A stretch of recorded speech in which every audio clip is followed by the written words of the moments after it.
It is perhaps the most treasured jewel along Rhode Island's magnificent coastline.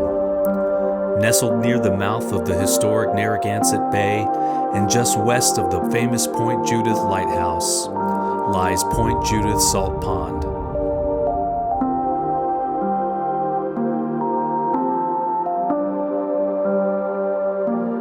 Native Americans were among the first to call the pond home. Early colonial farms and small summer fishing camps dotted the shoreline of what is now Harbor Island. Over time, these modest settlements have given way to major residential housing developments. The pond stretches 4 miles along a perpendicular axis to the coast. It measures about a mile wide and covers over 1,500 acres. With an average depth of only 6 feet, this can be treacherous for novice and visiting boaters. Point Judith Salt Pond is the second largest and perhaps the most diverse and intensively inhabited of all the South County salt ponds, stretching from Narragansett to Westerly.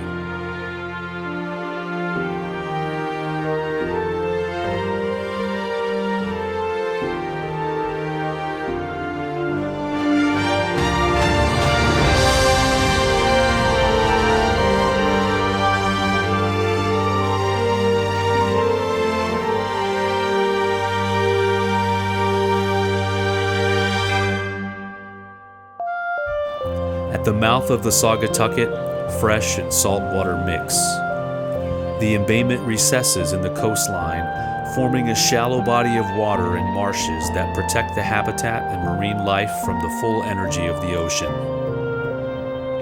Although the river is one of our greatest assets, it is also a major liability. The river collects stormwater runoff from roadways and lawns.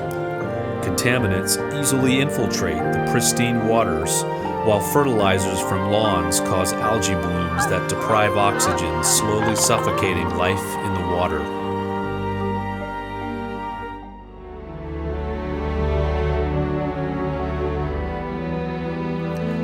Point Judith boasts a contrasting diversity of scenery, from bustling marina complexes to the undisturbed countryside, undeveloped small islands, and on down to a working commercial fishing port. The pond is many things to many people. It provides a source of work for many, a vacation paradise to visitors, while to others, it is a peaceful sanctuary they call home.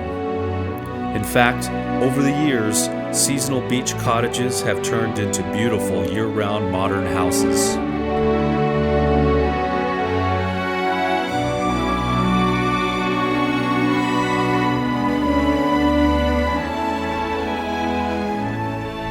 A barrier beach separates the pond from the sea and was once connected by a natural breachway for most of its history. Since the early 20th century, a man-made breachway with rock jetties at the Port of Galilee allows the pond to flush twice daily with the tides.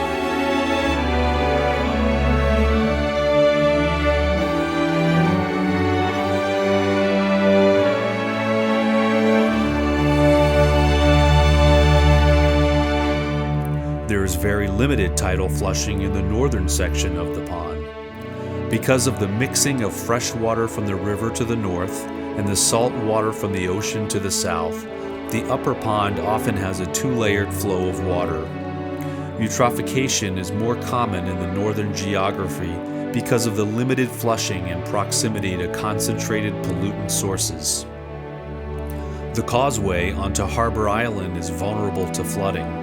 In fact, most recently, this was listed in the town of Narragansett's hazard mitigation plan. Recent storm surges from hurricanes have on occasion stranded hundreds of people living on the island. The town just completed a study looking at ways to raise the low-lying road while introducing a potential culvert to enable Long Cove to flush with the tide.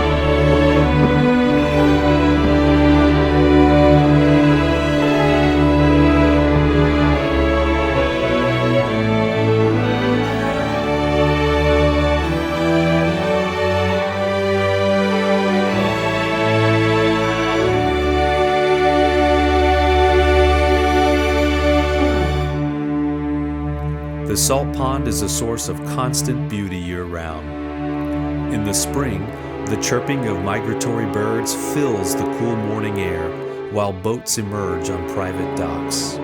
The smell of fresh-cut grass and spring flowers perfume the neighborhoods, while sun-deprived locals eagerly begin their afternoon walks and bike rides. By summer, the pond is bustling with anglers, boaters, quahoggers, swimmers, and animals.